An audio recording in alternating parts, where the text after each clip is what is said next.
Olá, seja bem-vindo a mais um vídeo sobre as reflexões aqui sobre o espiritualismo racional, que dá o nome de espiritismo. Então, hoje o tema que nós vamos conversar é sobre o movimento espírita e o conceito e objetivo sobre esse tema. Então, muito se fala da doutrina, mas quando ela se ramifica como cultura na sociedade, que era o que Kardec escreve na conclusão do Livro dos Espíritos, que ele gostaria que essa transformação moral da sociedade, essa transformação moral fosse para todos os indivíduos, né? E como cultura. E isso, quando nos falamos de cultura, nos remetemos a qualquer pessoa, a qualquer classe social, homem, mulher, independente da cor, né? Todos nós estamos dentro dessa ramificação entre as pessoas que estão envolvidas umas com as outras.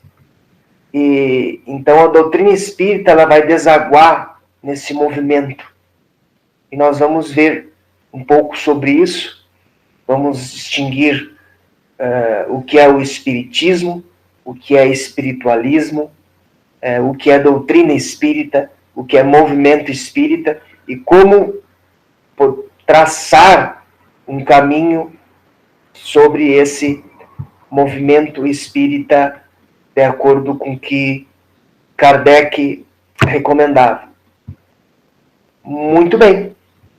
Nós começando falando sobre a diferença que existe entre espiritualismo e espiritismo. Então, o espiritualismo é aquela crença que existe desde quando existe o ser humano na face da Terra.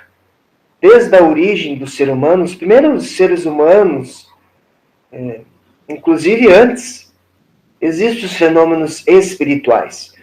E ser espiritualista quer dizer que acredita na alma, que ela seja imortal, ou seja, que a alma continue existindo após a morte biológica. Todos nós sabemos que a morte biológica, ela vai acontecer em algum momento da nossa vida. Mas e depois? Existe algo? Então o espiritualismo acredita que a alma continua após a morte. E algumas até acreditam em reencarnação. O espiritismo, além de acreditar que a alma permanece existindo, que deve ser o espírito após a morte biológica, que para o espiritismo a morte é um fenômeno biológico. E, além disso, existe um fundamento principal no espiritismo, que é a comunicabilidade dos espíritos. Ou seja, os espíritos podem se comunicar conosco. O Livro dos Espíritos, com mais de 1000 questões, foram trabalhadas pelo codificador Allan Kardec a partir dos ensinamentos também dos espíritos, não só das almas encarnadas da época de Kardec, mas também dos espíritos que davam as informações e teciam suas informações também para que se pudesse estudar. Então, essa é uma característica fundamental do espiritismo, essa comunicabilidade que os espíritos têm, esse trânsito livre. Nós podemos dialogar com os espíritos podem escrever livros, que aí recebem o nome de obras mediúnicas dentro do espiritismo, porque são obras escritas por espíritos. Claro que deve haver alguns cuidados com essas obras escritas por espíritos que nós vamos ver mais adiante. Então, como que surge esses conhecimentos espíritas, essa comunicabilidade dos espíritos? Em vários pontos do globo. Então, são vários países. Kardec escreve cartas, inclusive faz a viagem de 1862, trazendo informações sobre o espiritismo em várias outras partes do mundo. Que para ele, o espírito verdade, se um falar algo, como dera a noção de Deus, que é a primeira questão do Livro dos Espíritos, se um disser sua definição, vai ter um valor. Agora, se muitos disserem, centenas disserem a mesma resposta, é porque o grau de confiabilidade dessa resposta é muito maior, é muito mais difícil que 100 pessoas estejam enganadas, né? Agora, 2 têm mais chance de estar enganadas do que 100. Então, é com esse método investigativo que Kardec constrói o Espiritismo como corpo de doutrina. Não que o Espiritismo já não existisse antes de Kardec, os estudos espíritas já existiam antes, mas como corpo de doutrina é Kardec que forma, então, esse corpo de doutrina. Então, podemos perguntar o seguinte: existe argumento de autoridade na doutrina espírita? Não. O que é um argumento de autoridade? É uma pessoa falar alguma coisa.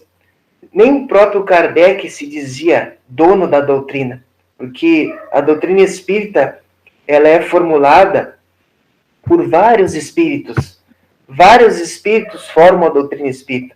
Não é só um que vai dar as suas informações. Um pode estar errado.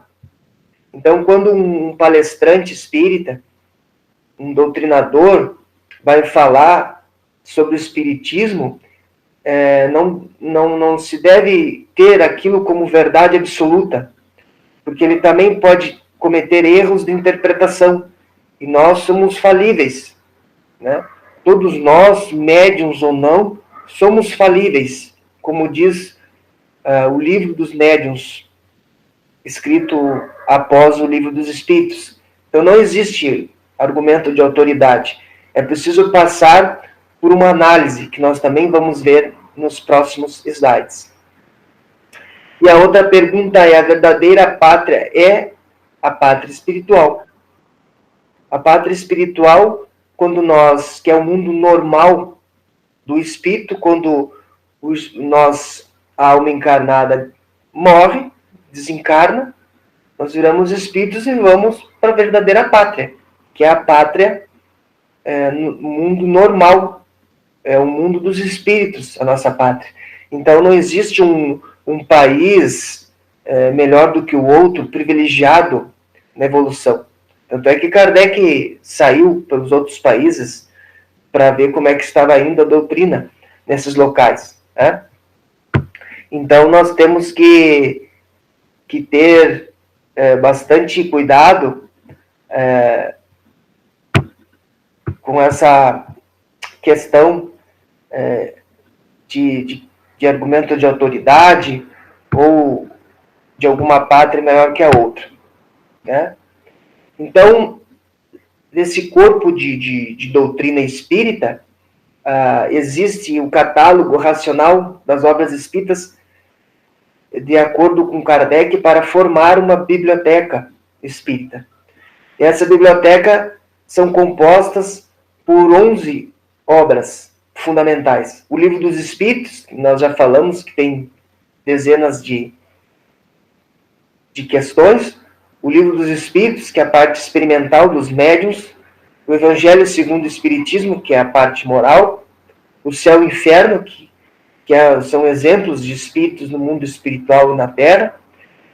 A Gênese, que retrata os aspectos científicos da doutrina, incluindo argumentações dos espíritos encarnados da época de Kardec, que como o Espiritismo é uma obra coletiva, Mas coletiva de quem? Coletiva dos espíritos e dos seres encarnados também. Depois nós temos o que é o Espiritismo, uma introdução do conhecimento no mundo dos espíritos, aqueles que começam, né? O Espiritismo, sua expressão mais simples, o resumo dos fenômenos espíritas, o caráter da revelação espírita. E nós temos também a viagem espírita, de 1862, que eu comentei com vocês, que foi uma viagem de Kardec divulgando o Livro dos Espíritos. Até teve um fato bem importante nesse dia. E nesse dia, Kardec, nessas viagens, melhor dizendo, um padre, quando ele deixou um livro dos Espíritos para os fiéis, e aí o fiel a pessoa levou para o padre disse que a obra era do demônio e que ela precisava ser queimada, que ela não poderia ser usada por ninguém. Fato curioso é que no outro dia todo mundo comprou o livro, né? Então, mesmo eles queimando na época os livros espíritas, isso gerou um rebuliço nas informações e se alastrou essa informação o mundo inteiro. O mundo inteiro chamou a atenção do mundo inteiro essa queimada de livros e as pessoas compraram para ver o que tinha no livro. É a mesma coisa que o padre falou, que não era para comprar o livro, todo mundo comprou o livro. E a Revista Espírita, que são vários volumes, né? São estudos psicológicos, teve sua fundação, foi fundada por Kardec, né? E depois a Amélie Boudet que assumiu, né, na desencarnação dele. Foi a Amélie Boudet que continuou ali com os trabalhos das revistas espíritas, que eram relatos mais práticos do que aconteciam, né, que chegavam por cartas Kardec respondia também aos céticos. A revista espírita é bem interessante também. E aí nós temos o seguinte, nós temos qual é a relação entre doutrina espírita e movimento espírita. Bom, nós já temos as obras, né, fundamentais do espiritismo, e nosso tema é movimento espírita. Qual é a relação, então, que existe? Bom, a doutrina espírita é uma ciência filosófica desenvolvida a partir de um método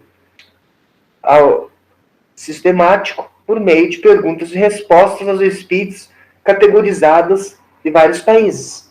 Conforme nós falamos inicialmente, são perguntas e respostas e foram categorizadas por temas para que tivesse uma orientação mais próxima da verdade. Também não como ponto final, mas como uma busca adequada pelo conhecimento. Então, para Kardec, quanto maior o número de respostas que convergem para o mesmo ponto, mais próximo da verdade. Por isso que o Espírito de Verdade se dava esse nome para Kardec e dava orientações para Kardec no sentido de que ele buscasse essas informações com maior racionalidade possível, com método. O movimento espírita é a prática desses ensinamentos. Então, todos esses ensinamentos que estão codificados na doutrina, quando são praticados no dia a dia como cultura, aí nós temos o movimento espírita. Nós temos uma frase do Evangelho segundo o Espiritismo, que é fora da caridade não há salvação. Então, Kardec foi muito questionado sobre isso, porque se dizia muito fora da igreja não há salvação. E para a doutrina espírita, fora da caridade não há salvação. Porque é o bem que se faz que é o maior recurso de bem para as pessoas. E também no Evangelho diz o seguinte: espíritas, amai-vos e instruí-vos. Então, olha só, amai-vos, se deem bem, se convivam bem com solidariedade e fraternidade, e instruí-vos, que é conhecer. Então, há que se estudar a teoria para evitar os inconvenientes da prática, que é o que está no livro dos médiuns. Então, o estudo é muito importante também para que nós possamos nos libertar das amarras, das algemas da ignorância. Então, o que é o movimento espírita, então? Atividades de estudo, divulgação e prática das obras fundamentais. Então, se nós temos o catálogo de obras fundamentais da doutrina espírita, nós temos o movimento espírita como atividades que são atividades de estudo, divulgação e prática das obras. Isso pode ser práticas com instituições de ajuda também aos mais necessitados. Vai estar praticando as obras fundamentais. Pessoas e instituições, então, que formam esse núcleo de movimento, devem vigiar suas atividades se estão de acordo com as obras fundamentais.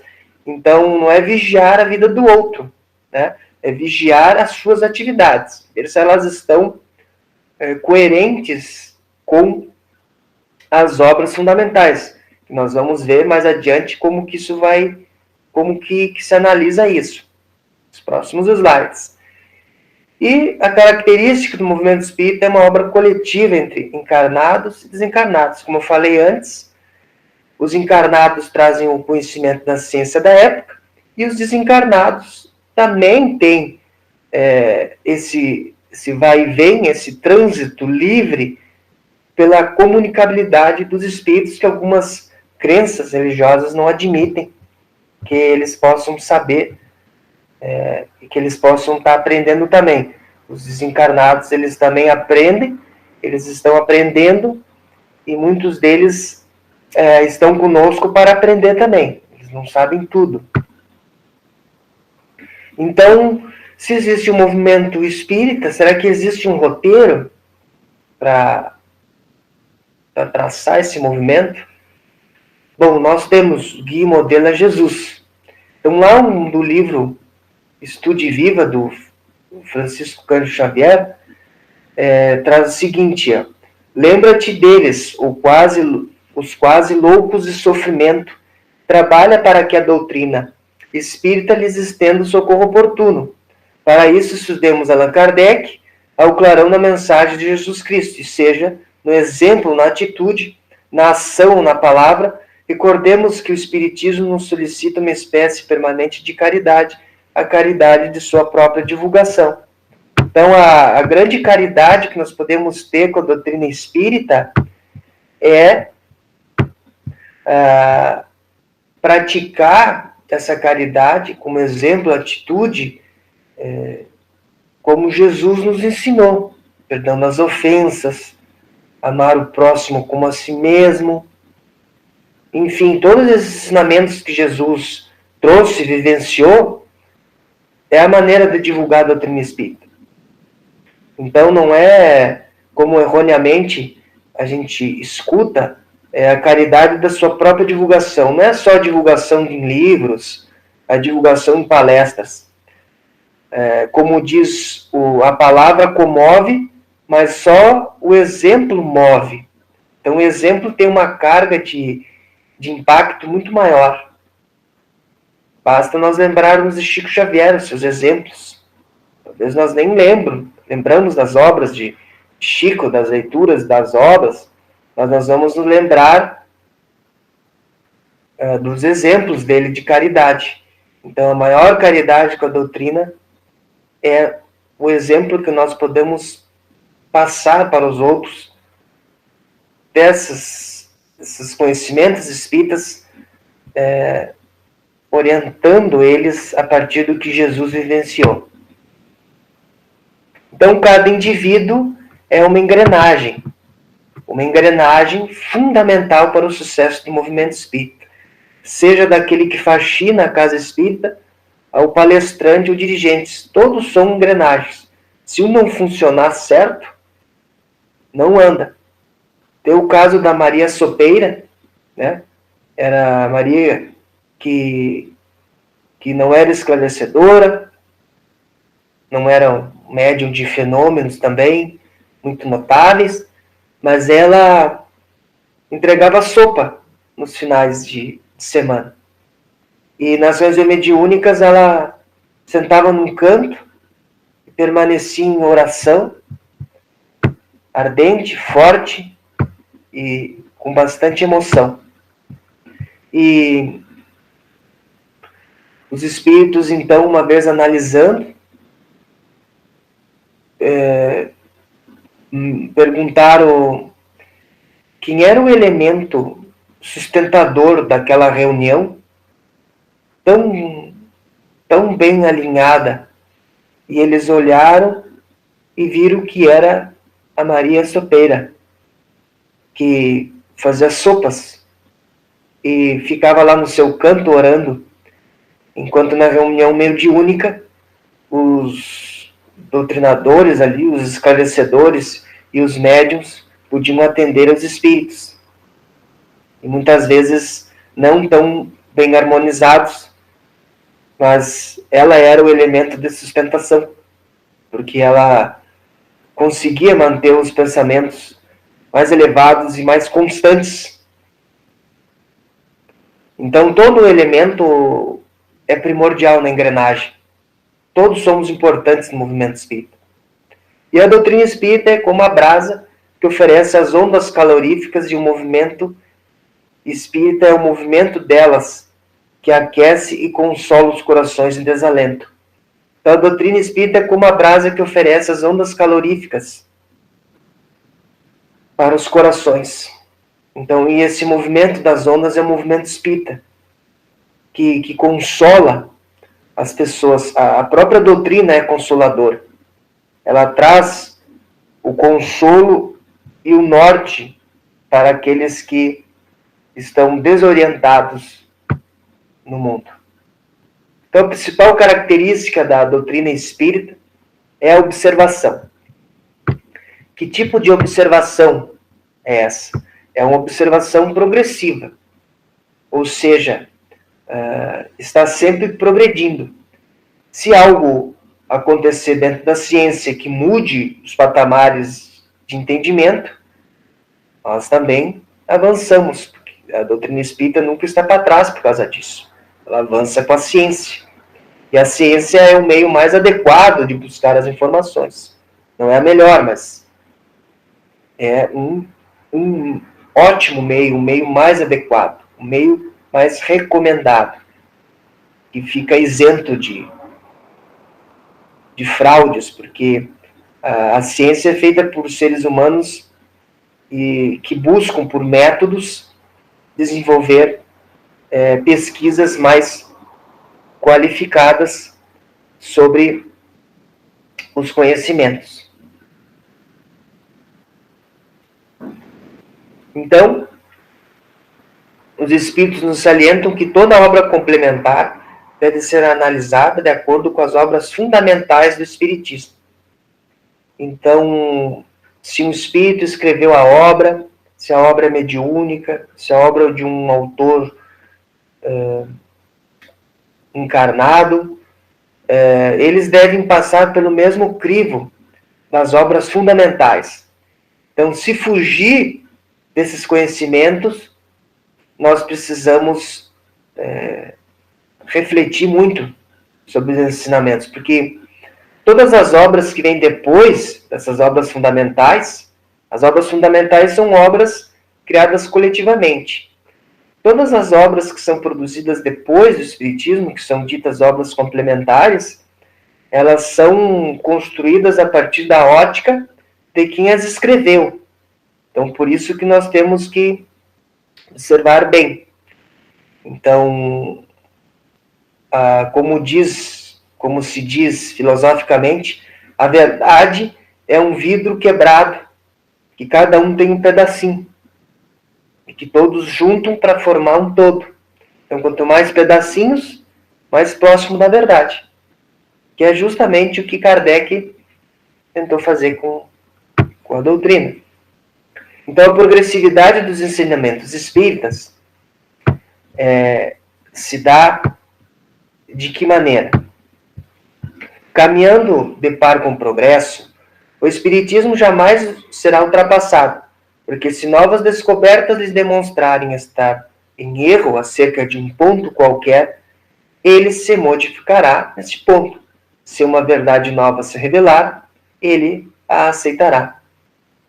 Então, como podemos fazer isso? No livro A Caminho da Luz, da psicografia de Chico Xavier, o Espírito Emmanuel informa que existem planetas orbitando o sistema de Capela, na constelação de Cocheira, que é um sistema estelar quádruplo com 4 componentes. A existência desses planetas ainda não foi confirmada pela ciência. Se realmente a ciência confirmar que não existem planetas nesse sistema, ficaremos com a ciência, segundo Kardec. Então, significa que essa obra não deva ser lida? Não. São informações sobre uma ótica, mas que devem ser analisadas sob o aspecto de Kardec.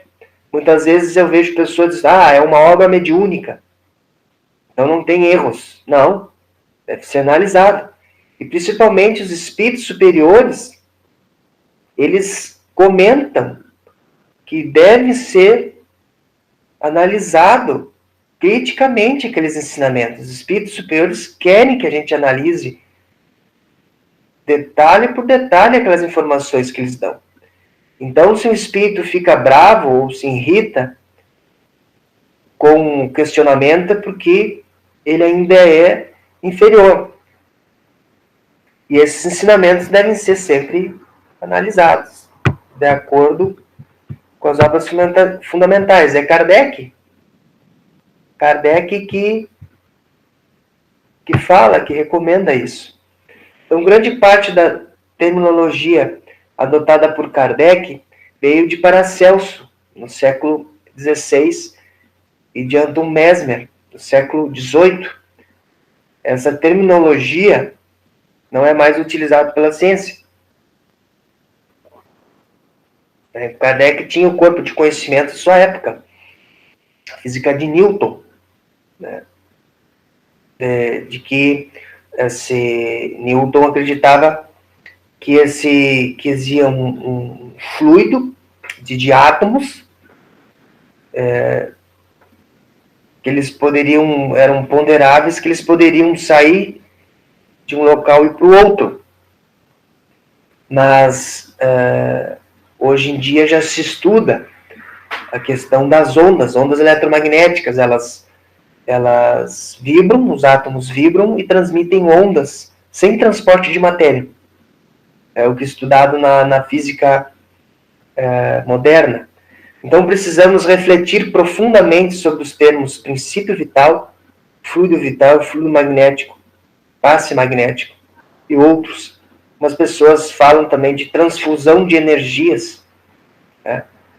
Não é uma transfusão de energias, mas não sabemos bem ao certo o que é. Então, sabemos o que não é. Mas a busca de saber o que é está em aberto. Por isso que os conhecimentos da doutrina são progressivos. Porque, embora nós não saibamos o que é, como Thomas Edison fez, né? Ele dizia que ele testou quase 1000 elementos na lâmpada para achar o elemento tungstênio. E uma vez explodiu o laboratório dele, e aí disseram para ele que ele era um fracassado. E ele tinha esse pensamento de que quando ele errava a substância, ele tinha mais uma maneira de como não fazer a lâmpada. Então, nós somos mais ou menos os descobridores aí das lâmpadas. Nós sabemos o que não é, mas temos a busca por saber. E a busca do saber não acaba nunca. Nós sempre temos mais o que saber. E nessa busca incessante de saber, algumas pseudociências são criadas e com o racionalismo do espiritualismo racional, que é o espiritismo, essa busca é racional. Então não basta só crer, é preciso saber. A doutrina espírita traz a noção de saber sobre um conhecimento. E não apenas crer que aquilo existe. Então, se você chegou até aqui, esse era o objetivo, uma reflexão sobre o movimento espírita. Nós falamos sobre o movimento espírita, da onde ele surge, da doutrina espírita.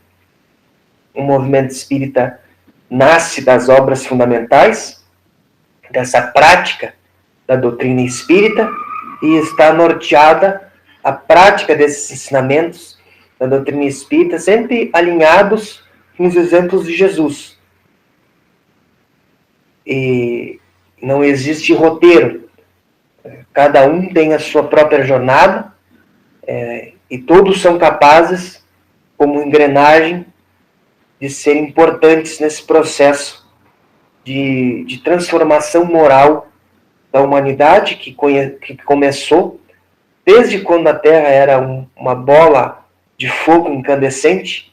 Ali se começou a transformação desse globo, a transformação da humanidade.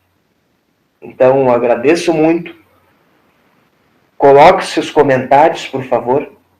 Ative o sininho e curta o vídeo. E sugestões e críticas são sempre bem-vindas. Meu muito obrigado, um forte abraço e até o próximo vídeo.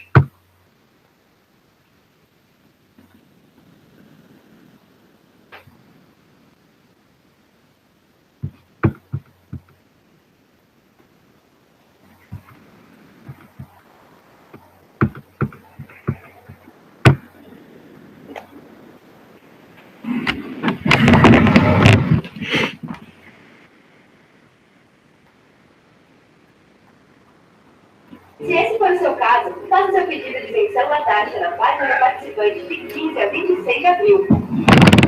Ministério da Educação, Brasil, União e Reconstrução, Governo Federal. Carne grelhada no forno com sabor de churrasco é. Passe no BK Drive. BK é bom. O foco te faz vencer desafios. Para vencer a caspa, a oleosidade e a coceira, use Eneco com 3 vezes ação de caspa. Cria